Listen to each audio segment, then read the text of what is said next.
Kumakain ng marami. Joke lang. Dito ba? Paano ba kami nagpe-prepare? Ito, yung training namin. First time namin mag-training together. Yung 5v5, yung dalawang teams. So, this time around, sobrang excited kasi exhibition siya. So, I think we're gonna have a lot of fun.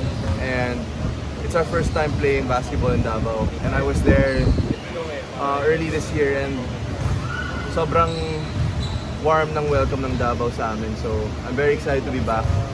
And I know it's gonna be really fun. Yeah. Next question, ano po yung inaabangan niyo po sa mga makakalaban? Paano ka mag-away-away? Sinabi ko sa inyo kanina eh. Sisikuhin namin yan. Ito, si Gerald, sabi niya may suntukan daw. Saka no blood, no foul. Hindi. Ako, I'm just looking forward to healthy competition and to be able to spend it with my co-ABS-CBN talents and artists and to just have fun, just give the audience a great game and a happy atmosphere so that, we could all have a great night. And also, most especially the fact that hindi lang yung team yung makita nila pero magpo-perform din si Bel din. Magpo-perform si Bel sa halftime show. So, I'm also looking forward to that. And I think first time niya pumunta sa out of town na basketball game namin. Kaya, exciting din yan. Ano po yung feeling niyo po na sila po yung makakalaban niyo po, yung team po nila Gerald po? Kasi po last All-Star game po iba po. Kaya nga pagpasok ko pa lang sabi ko, bro maglalaro ka ba? Sabi ni VJ, oo. Sabi ko, okay, so talo na kami. Hindi, joke. Yun nga, I'm just looking forward to having a fun game, that's it. We're just going there to also give the audience a great show and it's also a good way to promote, fitness and health and the importance of still being fit despite busy schedules and stuff like that. So we're all gonna come in very happy, very pumped, very excited. Ano po yung dapat abangan po ng mga tao sa magiging laban niyo? Yun na yun. Yung healthy competition namin, saka yung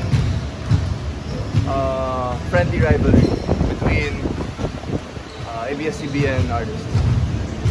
Sa dami po ng ginagawa niyo po as an artist, paano niyo po nasisigit yung pagkakapit?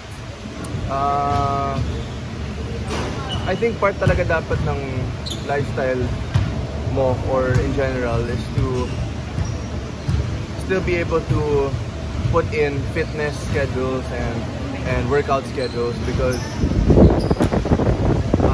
hindi ko kayang gawin yung schedule ko kung hindi ako nag-workout or hindi ako nagiging fit or nagiging healthy. So I think kailangan talaga yung mga ganito. And as early as, let's say, 2 weeks from the schedule, nilalagay ko na para wala na akong choice. Kung baga ito, kunyari, matagal nang nakabook to. Para alam ko na kailangan kong pumunta. And I also know that everyone will be showing up here. So it's nice to see everyone. And yeah, you just have to make it a priority. And you have to say yes to working out and yes to showing up. Last po, can you please invite na lang po yung mga Okay.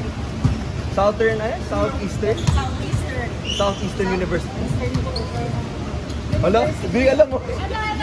Southeastern of Southeastern Philippines. University of Southeastern Philippines. Ayan ba yung babasahin ko? Or hindi? Ano lang yun? August 31, University of Southeastern. Haba naman yan. University of Southeastern Philippines, Gymnasium 17. Haba hanggang Philippines na lang. University of Southeastern Philippines. August 31. Hello po sa lahat ng mga taga Davao. Kita-kits po tayo this August 31 sa University of Southeastern Philippines. We are so excited to see you guys there and hope you enjoy the game. We love you all. See you soon. Mwah!